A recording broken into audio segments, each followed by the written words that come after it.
고린도서 15장 20절부터 28절까지 교독하겠습니다. 20절에 그러나 이제 그리스도께서 죽은 자 가운데서 다시 살아 잠자는 자들의 첫 열매가 되셨도다. 사망이 사람으로 말미암았으니 죽은 자의 부활도 사람으로 말미암는도다. 아담 안에서 모든 사람이 죽은 것 같이 그리스도 안에서 모든 사람이 삶을 얻으리라. 그러나 각각 자기 처대대로 되리니 먼저는 첫 열매인 그리스도요, 다음에는 그리스도 강림하실 때 그에게 붙은 자요, 그 후에는 나중이니 저가 모든 정사와 모든 권세와 능력을 멸하시고 나라를 아버지 하나님께 바칠 때라. 저가 모든 옷을 그 발날에 뜰 때까지 불가불 강로로 바치리니 맨 나중에 멸망받을 원수는 사망이니라. 만물을 제 발날에 두셨다 하셨으니 만물을 아래 둔다 말씀하실 때에 만물을 저 아래 두시니가 그 중에 들지 아니한 것이 분명하도다. 만물을 저에게 복종하게 하신 때에는 아들 자신도 그때에 만물을 자기에게 복종케 하신 이에게 복종케 되리니 이는 하나님이 만유의 주로서 만유 안에 계시려 하심이라. 아멘. 아멘. 계속해서 부활이라는 주제를 가지고 말씀이 전개되고 있는데, 기본적으로 사람들이 부활이라고 말을 하면 죽었다가 다시 살아나는 것, 그런 식으로 이해를 하죠. 그래서 먼저는 어떻게 죽었다가 다시 살아날 수 있냐, 그건 망상이다, 인간의 희망사항일 뿐이다, 이렇게 생각하기도 하고, 또 어떤 사람은 야, 죽었는데 다시 살아난다, 그러면 이제 영혼이 죽는 거하고 나하고는 상관이 없겠네, 정말 멋있다, 이런 생각을 갖기도 합니다. 그래서 영화나 이런 걸 보면 분명히 공격을 받아서 거의 다 죽었는데 다시 힘을 얻어서 막 상대를 제압하는 어떤 그런 내용들의 영화들을 우리가 본 기억도 있죠.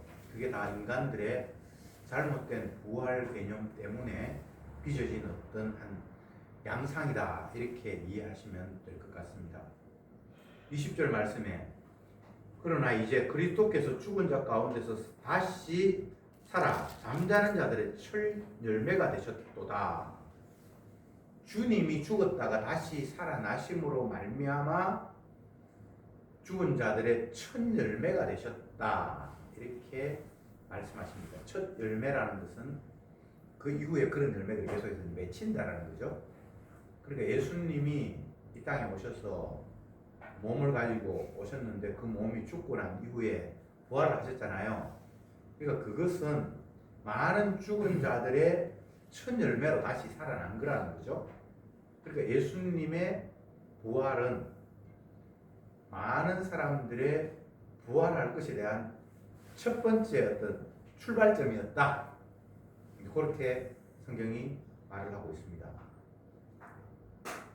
그 다음 21절에 사망이 사람으로 말미암았으니 죽은 자의 부활도 사람으로 말미암는도다. 사람이 다 죽잖아요. 그런데 예수님께서 죽었다가 다시 살아나셨어요.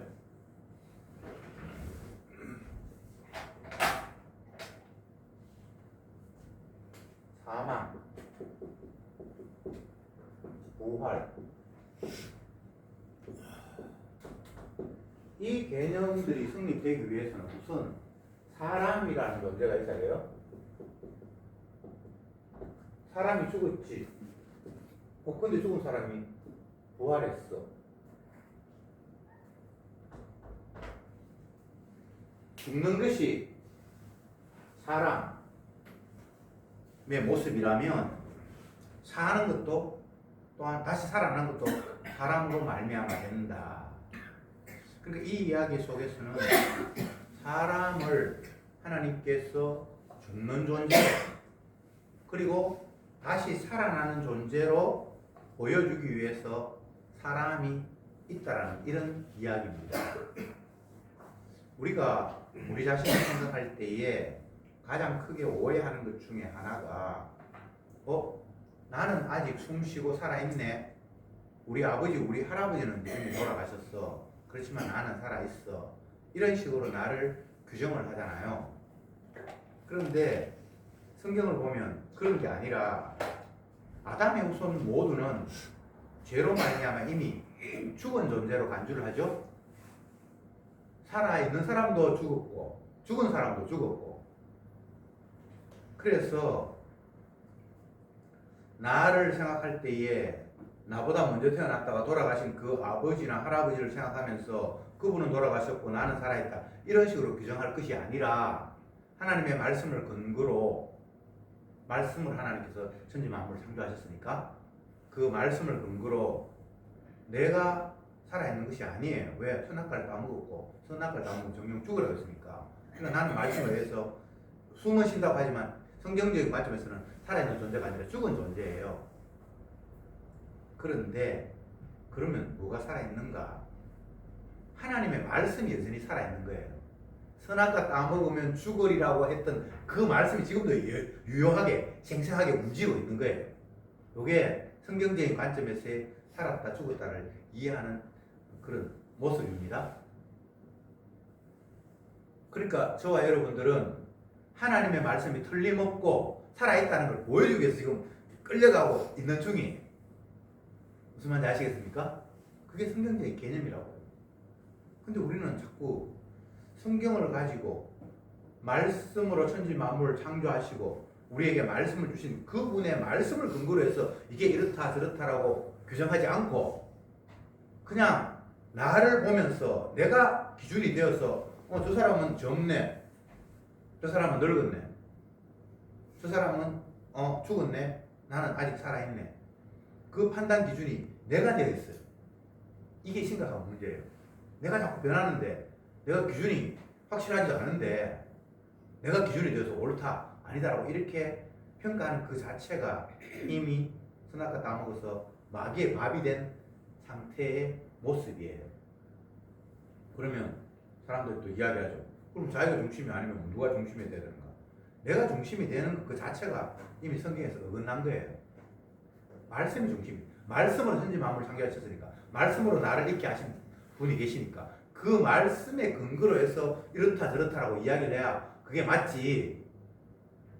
나를 중심으로 이렇다 저렇다 그건 맞지 않은 거예요.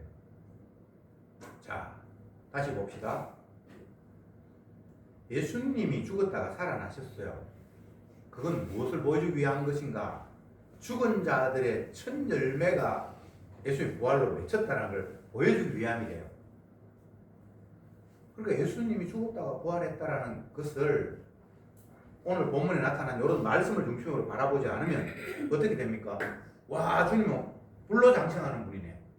뭐 이런 식의 생각을 할 수도 있고, 와, 대단하다 이렇게 생각할 수 있는데 그런 생각은 다 그냥 집어치우고 하나님의 아들이 이 땅에 오셔서 분명히 죽으셨습니다. 그런데 다시 살아나셨어요. 왜? 이유는 모든 죽은 자들의 부활을 보여주기 위해서 예수님이 먼저 부활하신 거래요. 그러면 다른 모든 피조물 인간들도 부활한다 안 한다? 부활한다는 것을 천열매니까 그건 줄줄이 사탕으로 부활할 사람이 있다는 걸 보여주게 주님 먼저 출발점으로 부활하셨다는 거예요. 그러니까 성경적인 관점으로 모든 걸 생각해야 돼요. 그냥 내 생각으로 죽었는데 다시 살아났네. 그럼 다시 안 죽겠네. 대단하다. 이건 그냥 내 생각이고 그런 생각하지 말고 왜 주님 부활하셨습니까? 사람들이 다 부활할 텐데 예수님이 첫 열매로 부활하셨다. 그러면 나머지 사람도 부활하신다는 이야기를 보여주기 위해서 주님이 부활하셨구나. 이렇게 정리를 하자 말이죠. 네. 여기서 로마서 5장을 한번 보겠습니다.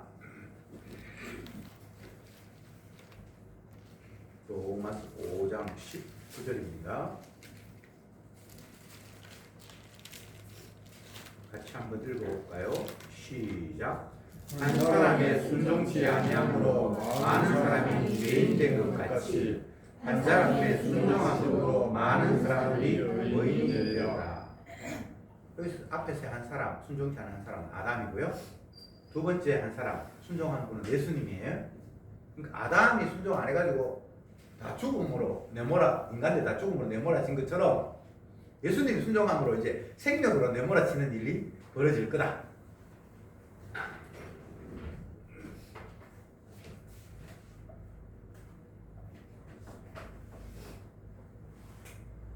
아담, 이건 죽음을 보여주고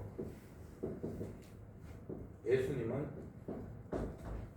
생명을 보여주는 구도다. 이렇게 이야기하고 있어요. 한 사람으로 말미암아 모든 사람이 죽음에 이르렀고, 또 한 사람이 물론 불순종, 한 사람이 불순종으로 말미암아 모든 사람이 죽음에 이르렀고, 한 사람이 순종으로 말미암아 많은 사람이 생명에 이르게 된다. 그러니까 이게 다 뭔가를 보여주기 위해서 어떤 기능을 맡은 거죠.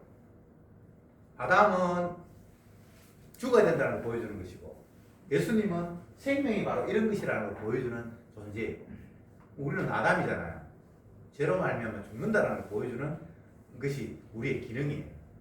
그래서 지금 다 죄인이고 다 죽어가잖아요.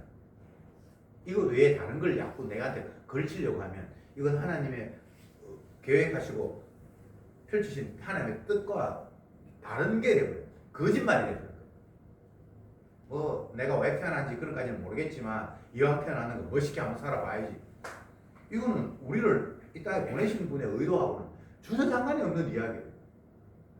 사람들이 공부를 하고 뭐 여행을 다니고 경험을 하고 뭐 많은 일들을 하는데 그것들이 무엇 때문인가라고 이렇게 물어봤을 때 하나님의 말씀을 근거해서 나는 죄인이어서 하나님의 말씀대로 반드시 죽구나라는 걸 확인하는 차원에서 뭔가를 하면 그게 얼마나 복음적으로 아름답습니까? 근데 그런 의도를 가지고 우리가 뭔가를 하지 않잖아요. 여러분이 여행을 하면서 아니면 학교 공부를 하면서 뭐 아니면 직장생활을 하면서 나는 죄인이기 때문에 반드시 죽는다는 것들을 확인하는 차원에서 나는 이 일을 한다. 이런 사람 없죠? 근데 다 지 마음대로 살아가는 거예요. 그래서 다 개판이에요. 그래서 결론적으로 죄인이고 그래서 죽어야 되는 자예요. 이게 주님의 규정이에요. 그러면 아담은 다 죽어. 여기 아담은 모든 사람입니다. 모든 사람. 여기는 이 땅에 태어난 피조물, 사람이라고 생긴 것들은 다 아담이에요. 저와 여러분들 그건 아담입니다. 아담은 어떤 존재? 죄로 말미암아 죽는다는 걸 보여주는 역할. 저와 여러분들 그냥 날마다 죄인이에요. 아닌 것 같은데. 아닌 것 같은데 내 착각이고. 하나님 그렇다는데 뭘 아니라고 그럽니까? 그리고 또 성도들은 따지고 보면 지가 죄인인 줄 인정할 수밖에 없어요.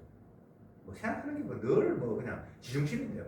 내가 잘 돼야 되고 내가 편해야 되고 내가 신이고 뭐 나머지 다 내 밑에 무릎 꿇어야 되고 이게 인간의 머릿속에 박혀있는 그 사고방식이에요. 아니라고 말하지 마세요. 주님이 그렇게 말씀하셨습니다. 선악과 스스로 신이 됐다 했잖아요. 신이 되는 모습은 지가 대빵이라 누구도 지 밑에 순종해야 돼요. 무릎 꿇고 아버지든 뭐 할아버지든 손자든 뭐 내 사랑하는 사람이든 뭐 내가 시킨 대로 그냥 해야 그게 내가 편해. 좀 더러운 버릇이다. 그냥 주님 우리를 그렇게 만들어 놓으셨어요. 아담은 죄 때문에 죽는 존재로 주님께서 만들어 놓으셨어요. 그거 역할을 하라고. 근데 이걸 우리가 자꾸 놓치잖아요. 뭐 내가 예수 안 믿을 때는 그냥 죄인이었고 주님을 욕되게 했고 그러니까 늘 저주 아래 있었지만 이제 예수 믿었으니까 하나님을 영화롭게 할 수 있는 삶이 있을 수 있고 그렇게 하면 하나님께 복 주는 삶을 받을 수 있잖아. 그러니까 안 믿는 사람은 저주 아래 있다 하지만 나는 복 가운데 있잖아 라고 이렇게 나를 규정하고 싶은데 성경은 성도를 그런 식으로 규정하지 않아요. 이 땅의 모든 아담의 후손들은 다 죄로 말미암아 죽는다는 걸 보여주는 역할 끝. 그리고 하나님의 아들이 육신을 입고 이 땅에 오셨는데 그분이 예수님이잖아요. 그분의 역할은 하나님의 말씀에 순종함으로 말미암아 생명을 얻는 역할. 그렇게 딱 규정을 해놓고 계속해서 말씀을 봅시다. 고린도전서 15장 몇 절이고 22절에 봅시다. 아담 안에서 모든 사람이 죽음같이 예수 안에서 모든 사람이 삶을 얻으리라. 아담은 죽는 거 보여주는 것, 예수님은 사는 걸 보여주는 것. 근데 이게 뭐 모든 사람이라고 할 때 아담 안에서 모든 사람이 죽는 건 맞는데 그리스도 안에서 모든 사람이 삶을 얻는 건 아니에요. 여기 이제 택한 백성과 이제 나누어지는 건데 그건 어쨌든 그렇게 해놓고 23절에 그러나 각각 차례대로 내리니 지금 이렇게 차례가 나오는데 예수님은 생명이 무엇인지를 보여주는 존재로 태어났는데 그래서 예수님 죽었다가 부활을 하셨어요. 이건 모든 사람들의 첫 열매라고 했어요. 그럼 이제 두 번째, 세 번째 열매가 좀 맺혀야 되잖아요. 예수님이 부활하시고 난 이후에 여기서 23절에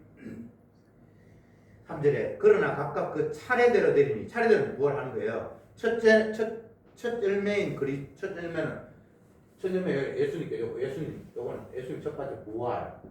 두 번째는 그리스도에게서 붙은 자. 이건 주님의 피로 씻음 받은 성도라고 이야기하면 됩니다. 그럼 마지막에는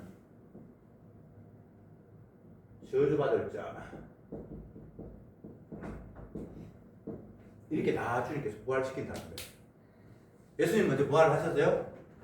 그래서 첫 열매가 되셨으니까 그 다음 차례 주님 부활하고 나서 그 다음 차례 부활 자는 주님 몸에 붙은 자, 주님의 피로 씻음 받은 자, 성도, 그리고는 지옥 가려고 되게 된 죽은 자, 예수 안 믿은 자, 무덤에 있는 자 마저 주님께서 부활하셔서 살려낸다는 거예요. 그러니까 저와 여러분들은 1차적으로는 죽는 존재이고 두 번째는 다시 부활할 존재예요.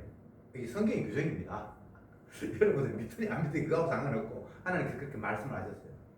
근데 그 부활이 성경에서는 주님과 영원히 함께할 생명의 부활과 주님으로부터 영원히 심판받을 저주의 부활을 나누어지는 게 이게 심각한 거예요. 한 번 죽는 건 사람이 정한 거다. 그거 신경 쓰지 마라. 그러나 그 후에 하나님이 심판하신다. 평가가 아니고 주님과 더불어 살 사람과 주님으로부터 버림받을 자가 있다. 그게 성경의 이야기예요. 그러니까 우리가 죽는 걸 두려워한다는 것은 하나님의 말씀을 안 믿는 거죠. 두려워해도 죽고 안 두려워해도 죽고 모든 사람 다 죽게 되어 있으니까. 근데 진짜 하나님의 말씀에 따라서 우리가 심각하게 생각해야 될 것이 죽음 이후에 하나님 앞에 평가받는 심판의 때가 있다는 거잖아요.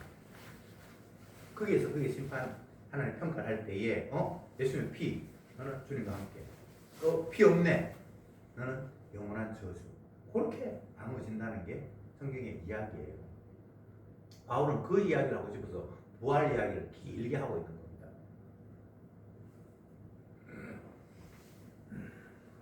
성경 말씀 또 봅시다. 요한복음 5장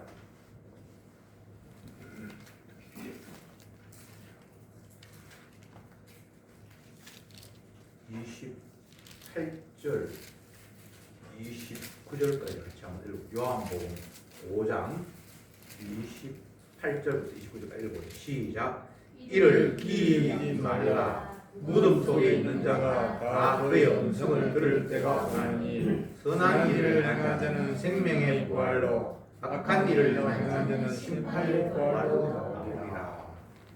무덤에 있는 자 주님께서 마지막 심판할 때 다시 끄집어내 가지고 생명의 부활과 심판의 부활로 또 나눈다는 거예요. 이게 주님의 일하심의 모습이에요. 그건 이미 계획된 거예요. 그러니까 하나님은 자기 영광을 위해서 세상을 만드셨는데 하나님의 형상대로 독특하게 사람이라는 존재를 만드셨어요. 이건 다른 피조물하고 달라요. 아담은 하나님의 형상을 보여주기 위해서 만든 거예요. 하나님이 구체적으로 어떤 분인가를 보여주기 위해서 만들었는데 그 첫 번째 아담의 모습은 죄 짓는 사람은 죽는다라는 모습을 보여주기 위해서 첫 번째 아담이 있었고, 두 번째 아담으로 오신 예수님은 하나님 앞에 순종할 때는 생명을 얻는다는 걸 보여주기 위해서 만들었고, 그래서 예수님은 아담의 형상대로 사람의 모양을 오셨잖아요. 그게 우리의 모습이고, 그게 하나님께서 의도하신 바고, 주님이 나무의 모습으로 오든지 코끼리의 모습으로 오든지 뭐 바다의 모습으로 오든지 그런 게 아니잖아, 그죠? 사람의 모습으로 오셨잖아요. 근데 첫사람 아담, 두 번째 사람 예수, 이걸 우리가 늘 머릿속에 구도를 그려야 되는데, 우리가 착각하고 있는 것 중에 하나가, 내가 이제 예수님을 믿었으니까 나도 이제는 첫 번째 아담에 속한 것이 아니라 두 번째 아담으로 이렇게 편입돼야 되는 게 아닌가, 이런 식의 생각을 하는데, 그건 마지막 날 주님께서 부활시킬 때 하는 일이고, 이 땅에서는 계속해서 우리는 첫 번째 역할, 죄로 말미암아 죽는 역할을 계속해서 하는 거예요. 성도는 그걸 아는 거예요. 아, 나는 죄로 말미암아 죽는 역할을 하나님께 맡기셨구나. 그래서 날마다 죄가 나와요. 뭐 이거는 내가 죄를 지으려고 해서가 아니라 모친이 죄 중에서 나를 잉태했기 때문에 그냥 이게 자연스럽게 그냥 이게 하나님의 뜻을 거스리는 그런 삶이 풍겨져 나와요. 왜? 하나님 그렇게 만들어 놓으셨어요. 제가 인간의 죄된 모습을 개그럼, 개, 빵개, 뭐 대게, 이게 옆으로 이렇게 쭉 걷는 거 있잖아요. 쥐는 그게 똑바로 걷는 거예요. 근데 누가 봐도 옆으로 비죽비죽 가잖아요. 인간이 그런 존재라고. 자기는 자기 따나 옳게 한다고 하는데, 주님 보실 때는 지가 개걸음을 걷는 거거든요. 그게 죄인의 모습이거든요. 성도는 그걸 깨닫는 게 성도지, 이제 내가 개걸음 안 걷고 똑바로 걷는 게, 이제 죄 안 짓고 하나님 앞에 순종하는 게 이게 성도가 아니에요. 다윗의 예를 들면, 늘 죄 짓고 살았는데 우리아의 아내를 범하고, 처음에는 범죄를 가리기 위해서 휴가 줘가지고 같이 동침하려고 했는데 그거 안 되고 하니까 나중에 전쟁터 보내가 죽여버렸잖아요. 그랬는데 자기가 죄인이라는 사실을 선지자가 통해서 깨닫게 되잖아요. 그랬을 때에, 아, 나는 태생적으로 죄를 짓는 존재구나, 그렇게 깨달은 거예요. 이제 내 앞으로 죄 안 지을 거야, 그렇게 성경이 이야기하지 않잖아요. 성도는 그런 존재라고요. 오해하지 마세요. 내가 불신자였을 때는 죄를 범했지만 이제 깨달았으니까 죄 안 짓고 하나님께 영광 돌려야지, 그게 인간이 아니고, 예전에는 죄가 뭔지도 몰랐어요. 근데 주님의 은혜가, 성령이 찾아오니까, 아, 내가 태생적으로 죄 지어서 멸망하는 존재를 하나님께서 나를 만들으셨구나를 깨닫는 게 성도라고요. 그래서 모친이 죄 중에서 있겠다, 아니면 내가 죄인 중에 괴수다, 이런 표현들이 근본적으로 이제 자기가 어찌할 수 없는 죄인이라는 것을 알게 된 성도의 고백이에요. 이걸 이렇게 구분하지 않고, 성도와 성도 아닌 사람은 지 마음대로 살아서 날마다 죄 짓지만, 성도는 죄를 지을 수도 있지만 하나님께 순종할 수도 있다, 이런 식으로 성도를 규정을 하잖아요. 사람이 순종할 수 없습니다. 순종할 수 있으면 예수님을 이 땅에 보낼 필요가 없잖아요. 순종하는 사람들 거둬들여서, 아, 너는 훌륭하다, 천국, 너는 끝까지 순종 안 했네, 지옥, 이렇게 하면 되지, 하나님의 아들을 이 땅에 보내실 필요가 없었겠죠. 성경에 그렇게 되어 있는데. 그래서 우리가 계속해서 오해하는 것 중에 하나가, 지금 이제 부활을 가지고 제가 말씀을 드립니다. 부활을 자꾸 우리식으로 생각하지 말고, 주님께서 부활하신 이유는 모든 아담의 후손들이 다 부활한다는 걸 보여주기 위해서 천 열매로 예수님께서 부활하셨고, 예수님께서 부활하셨다는 말은 아담의 후손들이 다 육으로 난 모든 자들이 다시 부활할 거다라고 보여주는 차원이에요. 그러니까 예수님 부활하셨으면 모든 사람들이 부활한다라는 거예요. 천 열매니까. 그런데 부활을 하면 무조건 좋은 것이 아니고, 주님 몸에 붙은, 주님의 피로 씻음받은 그 부활은 정말 주님과 함께할 부활인데, 그렇지 않은 자의, 불순종한 자의 부활은 영원히 죽지도 않고 고통받고 심판받고 저주받는 곳으로 가기 위해서 그를 다시 살렸었다는 거예요. 이게 성경의 이야기예요. 그러니까 부활이 진짜 무서운 거예요. 저주받을 사람이 있다. 죽음으로 끝나면 좋겠는데 이 세상의 형벌은 죽으면 더 이상 그를 형벌할 수가 없어요. 재판 중에 어떤 사람 죽었잖아요. 그럼 재판 끝나요. 왜? 죽은 놈을 어떻게 할 수가 없으니까. 이따 인간의 재판은. 근데 하나님의 재판은 죽는 것도 없어요. 죽은 놈을 다시 살려가지고 영원히 저주 속으로 보내면서 그곳에서는 죽지도 않는 것. 그 부활이라는 말이 단순하게 생각하면 뭐 좋다고 생각하는데 그런 이야기가 아니에요. 진짜 무서운 이야기예요. 주님과 더불어 할 부활은 엄청난 영화로운 부활이고 주님 앞에 형벌을 받을 부활은 이보다 더 끔찍한 일이 없는 거예요. 그러면서 바울이 이 세상은 나를 위한 세상이구나, 내 중심으로 어떻게 해석할 문제가 아니라 예수님의 주되심을 드러내기 위해서 우리는 심판받을 존재로 태어났고, 반대로 주님은 용서가 무엇인지 사랑이 무엇인지 보여주기 위해서 이 땅에 태어나셨다. 그게 부활 속에서도 나타났고 예수님이 이 땅에 오시는 첫 번째 출생 속에서 나타났고, 세상은 온통 주님이 어떤 분인가를 보여주는 그림으로 우리 앞에 지금 펼쳐져 있다. 바울이 그 이야기를 하고 있는 거예요. 이 세상을 보면 이 세상은 마귀가 장악한 세상인데 마귀가 하는 일은 복음의 광채를 흐리고 막고 가리는 일을 해요. 이 세상 신이 믿지 아니하는 자들에게 복음의 광채를 가린다. 고린도후서 4장 4절의 이야기잖아요. 세상 신. 마귀입니다. 마귀. 이 세상 신이 하는 일은 복음의 광채,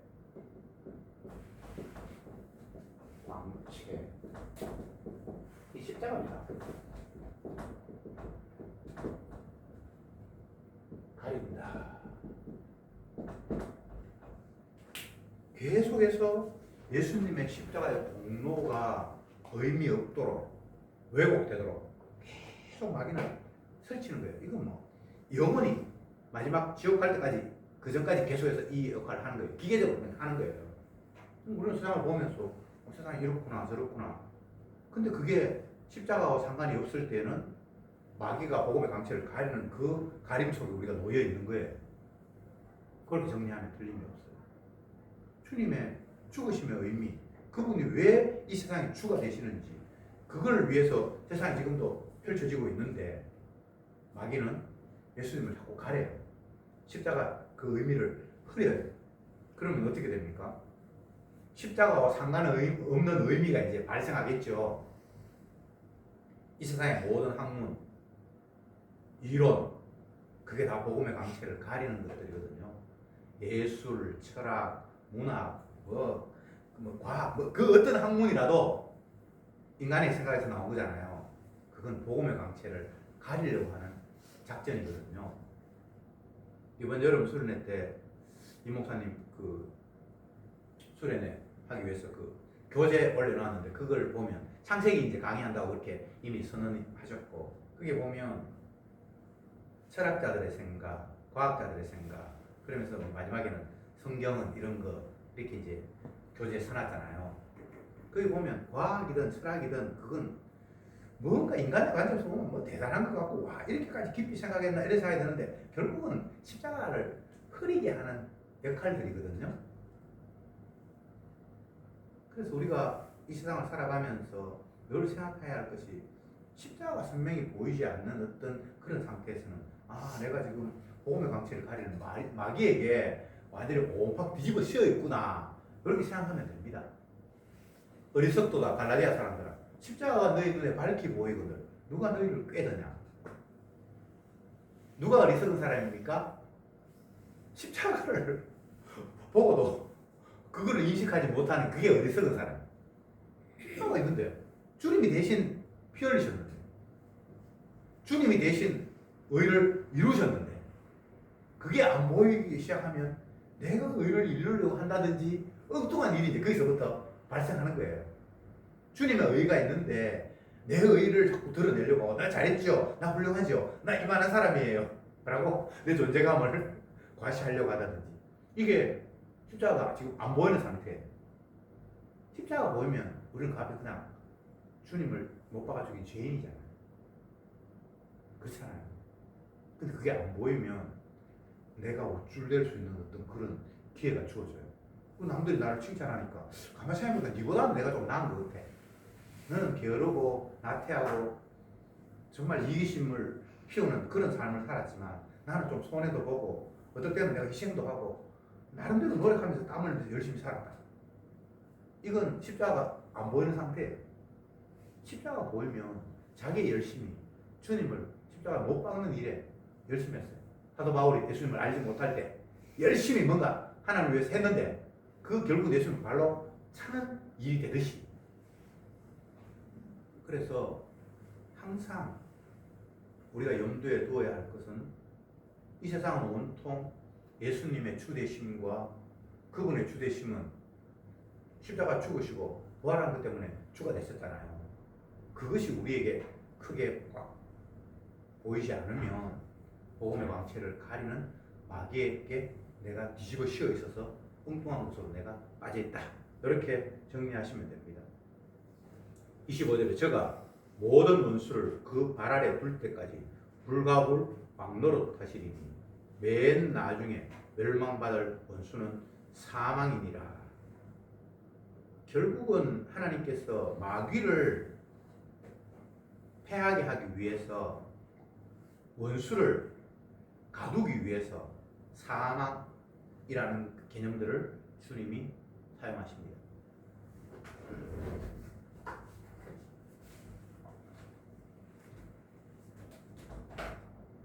사망.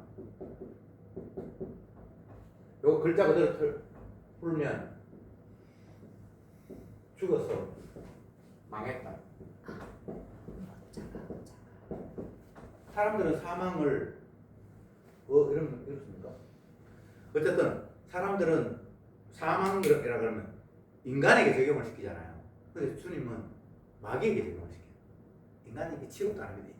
인간은 그냥 마귀에게 종속되어 있는 존재니까 한 개인을 상대하지 않습니다. 마귀에게 종속된 자 전부 다 포함되겠죠. 사망이라는 개념은 사단, 영원히 저주받을 자에게 해당이 되는 거예요. 주님 이것을 완전히 꼼짝 못하게 해요. 창세기 3장에서 여자의 후손과 뱀의 후손이 서로 다투는 모습이 나타나 있는데, 뱀의 후손은 여자의 후손의 발꿈치를 상하게 하고 여자의 후손은 뱀의 머리를 상하게 한다. 이렇게 돼 있죠, 그죠? 그러니까 이 세상에 펼쳐지는 양상은 사단이 활개를 치는 것 같은데 그 활개 치는 범위가 복음의 광채를 가리거나 예수님의 발꿈치를 뒤에 물거나 예수님을 완전히 이길 수는 없는 그 정도의 활동을 마귀가 하고 있고, 근데 여자의 후손은 뱀의 대가리를 박살내버리는, 완전히 케어시켜버리는 그런 역할들로 이제 모든 게 다 종결이 된다고 성경이 이야기를 하고 있어요. 창세기 세상 시작할 때부터 주님이 그걸 이미 말씀을 하셨어요. 그러니까 성도는 그 사실을 믿으니까 사단이 뭐 어떻게 설치든 복음의 광채를 가리든 말든 결국은 주님 앞에 사망할 존재, 우리가 이제 그렇게 세상을 이해하는 거죠. 그렇게 됐을 때 주님의 강함 앞에 우리는 평안을 누리고, 주님께서 결국은 마귀를 패하게 하시는, 승리하시는 그 세상으로 모든 것들이 종결이 되는구나, 그렇게 받아들이면 됩니다. 27절에 만물을 저희 발 아래 두셨다 하셨으니 만물을 아래 둔다 말씀하실 때에 만물을 저희 아래 두시니가 그 중에 들지 아닌 것은 분명하도다. 만물을 다스리고 발 아래 두신 분이 그 안에 속했다라고 그렇게 말하면 말이 안 된다는 거죠. 예수님이 이 땅에 오셔서 우리와 똑같은 몸으로 죽었다가 살아나셨다, 죽었으니까 그냥 예수님도 피조물 중에 하나이네 이렇게 생각하지 말라는 거예요. 만물을 다스리는 분이니까 만물을 장악하는 분으로 그렇게 인식해야 된다는 거예요. 근데 이제 이런 표현들이 우리에게는 뭐 지극히 당연한 건데, 하나님을 알지 못하는 사람들은 예수 그러면 그냥 뭐 어느 집에 누구 아들로 태어나가지고 살다가 젊은데 죽은 사람 그냥 피조물 중에 하나라고 보잖아요. 누가 봐도 그렇게 보였고, 그냥 예수님은 그냥 사람이었어요. 그리고 사람들에게 죽임을 당했어요. 주님 부활하셨지만 그건 믿는 사람만 믿는 거고 그게 거짓말이라고 마귀가 또 유포를 했으니까. 근데 예수님은 만물 아래 속한 우리가 똑같은 그런 존재가 아니라 그 위에 계셨던 분이라고 이미 오늘 본문에서 바울이 이야기를 하고 있는 거예요. 그래서 28절에 만물을 저에게 복종하게 하신 때에는 아들 자신도 그때에 만물을 자신에게 복종케 하신 이에게 복종케 되리니 이는 하나님이 만물의 주로서 만유 안에 계시려 하십니다. 이 굉장히 복잡한데 쉽게 이야기하면 하나님께서 만물을 사탄을 자기가 죽었다가 부활하심으로 말미암아 완전히 작살내버리잖아요. 뱀의 머리를 박살낸 게 주님이 죽었다가 부활하심으로 이제 끝나버렸거든요. 더 이상 마귀가 어떻게 할 수 없는 완전히 승리가 됐는데 그렇게 하심으로 말미암아 이 승리한 것들을 아버지 앞에 이렇게 바친다고 했어요. 세상 전체를 그렇게 함으로 말미암아 하나님도 만유의 주로서 계시고 결국은 예수님 자신이 주로 드러나는 그런 구도를 하나님께서 완성하셨다. 이렇게 이제 이해하시면 됩니다. 예수님은 자기 혼자 영광을 받는 그런 구도가 아니고 아버지 앞에 순종함으로 말미암아 아버지가 영광을 받으면서 본인도 주가 되고 영광을 받는.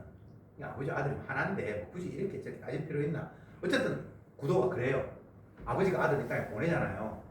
내 백성 네가 대신해서 저주받아서 구원해. 예, 알겠습니다.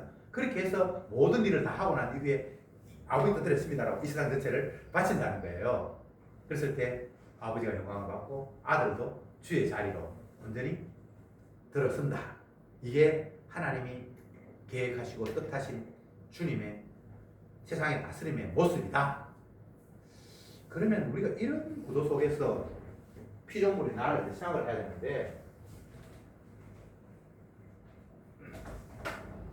인간 이 속에 나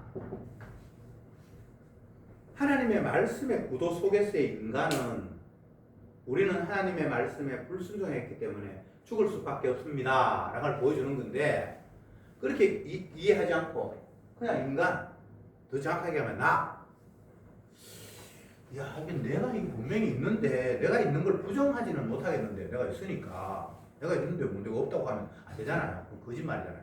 내가 있는 건 분명한데 이 있는 나를 어떻게 하지? 모든 인간들은 이 생각을 합니다. 태어나면 내가 있기 때문에 배고프면 배를 채워야 되고 목마르면 목을 축여야 되고 가려우면 긁어야 하고 그런 문제로 태어났어요. 그러니까 나도 모르게 하나님의 무언가를 보여주기 위한 기능과 역할로서의 내가 아니라 그냥 내 목적, 내 기쁨, 내 만족이 그냥 따로 파생적으로 만들어진 거예요. 주님은 우리를 그런 목적으로 만든 것이 아니라 너는 죄인이고 불순종했기 때문에 저주받고 심판받아야 돼 라는 걸 보여주기 위해서 하나님이 우리를 만들어 놓으셨는데 우리는 그 하나님의 목적과 상관이 없이 그냥 내 목적을 내가 따로 만들어 버렸어요. 내가 나를 짓지도 않았는데 내 목적이 내가 따로 있는 거예요. 이거 지금 웃기는 거예요. 요즘 AI 시대가 내가 AI를 그렇다고 그러는데 원래 사람이 자기 도우라고 기계 만들었는데 이제 기계가 저끼리 해가지고 사람은 소외되는 그런 시대가 왔다 그러는데 이 모습이 죄인된 인간의 모습이에요. 하나님이 자기 목적을 위해서 우리를 만들어 놨는데 인간은 하나님의 목적을 벗어나서 지 목적을 따로 지금 생산해서 자기 목적을 가지고 지금 달려가고 있는 거예요. 소년아 야망을 가져라. 중학교 영어책에 영어 지문 가운데 그런 게 있어요. 여러분 기억하죠? 왜 그런 문장들을 사람들에게 공부하려고 하는 학생들에게 그렇게 심어줍니까? 동기부여라는 동기부여. 더 열심히, 더 부지런히 해서 더 나은 인간이 네가 돼야 되지 않겠니? 근데 성경에는 더 나은 인간이 없어요. 너는 죄인이기 때문에 저주받아서 지옥 가는다고 보여주는 인간인데 그걸 뭐 더 나았고 말고 할 게 없어요. 공부를 하면 죄인이 덜 됩니까? 저주가 약해집니까? 부자가 되면 저주가 약해집니까? 그런 거 없어요. 그냥 아담의 후손은 한 사람이 범죄함으로 말미암아 모든 사람이 저주받는 것처럼 이렇게 얘기했으면 모두가 다 그 안에, 그 범주 안에 그냥 있는 거예요. 훌륭한 사람도 없고 똑똑한 사람도 없고 대단한 사람이 없어요. 그냥 아담의 새끼예요. 여러분이 우리를 그렇게 규정을 해야 돼요. 그 성경의 규정이니까. 아이고 그 사람 훌륭하더라. 어제 존슨 황인가 뭐 하여튼 미국에 잘 나가는 그 CEO 있잖아요. 그 사람이 우리나라에 왔는데 어제 유재석 만났대요. 유퀴즈 하나 나왔는가 봐. 난리가 났어. 세계적인 부자가 우리나라에 연예인을 만나고. 사람들의 생각은 이 세상에 수많은 사람들이 있는데 그 사람이 제일 부자라. 돈이 우리에게 너무나 중요한 건데 다른 사람보다 그 사람이 최고 많이 가지고 있어. 그 사람을 한번 만나보고 싶지 않겠습니까? 혹시나 떡고물 하나 떨어질지도 모르고. 근데 그런 개념 그 자체가 하나님이 인간을 규정하시는 그 규정과는 너무나 엉뚱한 규정이라는 거예요. 젠슨 황도, 저도, 김정은도 다 그냥 죄인이라서 저주받을 것을 보여주기 위한 기능으로 이 땅에 아직도 그냥 꿈꾸고 있는 거예요. 트럼프만이 문제가 아니고 이재명만이 문제가 아니고 뭐 어떤 뭐 특별한 사람이 문제가 아니고 다 그냥 그 나물에 그 밥이에요. 아담의 새끼예요.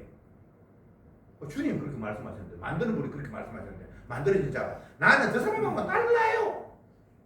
개코나 하나도 안 달라요. 다를 수가 없어요. 그 안에 갇혀있기 때문에. 여러분이 이 우주를 떠날 수 있습니까? 지구를 떠나거라. 만화 영화 가운데 그런 게 있어요. 악당 역할을 하고 계속 괴롭히니까 너 지구를 떠나거라. 너 우리 있는 곳에부터 너 추방할 거야. 성경에도 보면 문둥병자는 사람들이 사는 성에서 추방당하잖아요. 꼴 보기 싫고 네 병 내가 옮길지도 모르니까 우리 있는 곳에 너 있으면 안 돼 하면서 저 집 밖으로 추방하잖아요. 근데 그게 영원한 추방이 됩니까? 매나 곧딱 아니에요. 성 밖이라고 하지만 그가 우리가 움직이는 그 공간 아니에요. 우리는 우리의 이 울타리를 벗어날 수가 없습니다. 죄인이 죄의 울타리에서 벗어날 수가 없습니다. 표범이 자기 몸에 있는 반성을 어떻게 할 수가 없습니다. 성경 이야기가 제가 지어낸 이야기가 아니고 안 된다 너희들 그 죄인이야. 죄 아래 갇혀 있어. 이 공간에서 너희들이 벗어날 재주도 없어. 그게 성경 이야기잖아요. 근데 왜 자꾸 딴 이야기를 하냐고. 그게 마귀 이야기라고. 보험의 상태를 가리는 이야기. 결론으로 말씀드리겠습니다. 저와 여러분들은 자꾸만 독립적으로 의미를 만들거나 그 거짓 하지 마세요. 그 보험의 상태를 가리는 겁니다. 우리 개인은 의미가 없어요. 그냥 아담이에요. 두 번째 아담이 온전하고 그것만이 생명이라는 것을 보여주기 위해서 첫 번째 아담을 우리는 태어났고 첫 번째 아담은 생명과 반대되는 저주가 우리에게 합당하다는 걸 보여주기 위해서 우리는 그냥 지금도 살아가고 있는 거예요. 근데 주님께서 죽음에서 부활하심으로 말미암아 천열배가 되셨대요. 이게 얼마나 놀라운 일입니까? 주님의 그 천열매에 합칠 사람이 있어요. 그에게 붙은 자. 오늘 본문에서 주님의 피로 씻음 받은 자. 그러니까 그 존재들은 영원히 죄 가운데 있는 우리들을 죄에서 건져서 생명이 무엇인지를 보여주기 위해서 주님께서 먼저 죽으시고 부활함으로 말미암아 그분의 사랑과 희생에 감사와 찬양과 경배가 끊이지 않도록 주님 앞에 붙어서 부활하는 자가 생기더라. 그러니까 이 세상에서 성도는 그 주님의 약속을 믿으면서 주님의 그 십자가 희생이 얼마나 엄청난 일이었던가를 기뻐하고 감사하고 자랑하고 이게 정의라고 하는데 그 목적을 위해서 우리를 오늘도 끌고 가고 계신다. 그러니까 저와 여러분 기능입니다. 어떤 역할입니다. 내 따로의 목적이 있으면 안 돼요. 그거는 마귀의 장난이고 그냥 주님이 우리를 찬양하도록. 그래서 찬양하기 위해서는 우리가 죄인이어야 되고 죄인은 저주받아야 되고 그런 가운데 주님께서 죽음에서 부활함으로 말미암아 첫 열매가 되셨고 그 다음 열매가 무엇인가를 우리에게 알려주셨다. 저와 여러분들에게는 그 말씀이 감사와 찬양으로 나올 수밖에 없다. 이렇게 말씀드리겠습니다. 기도합시다. 주님, 감사합니다. 오늘도 저들에게 부활의 의미를 새롭게 깨우쳐 주셔서 감사합니다. 나 죽었다가도 다시 살아나. 나 영원히 영생 불사할 거야. 이런 부활이 아니라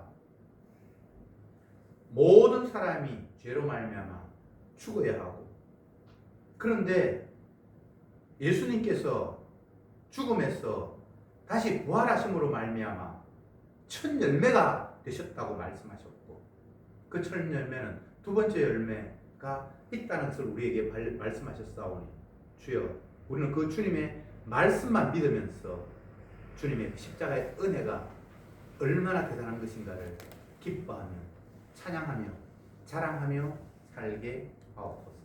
예수님의 이름으로 기도드리옵나이다. 아멘.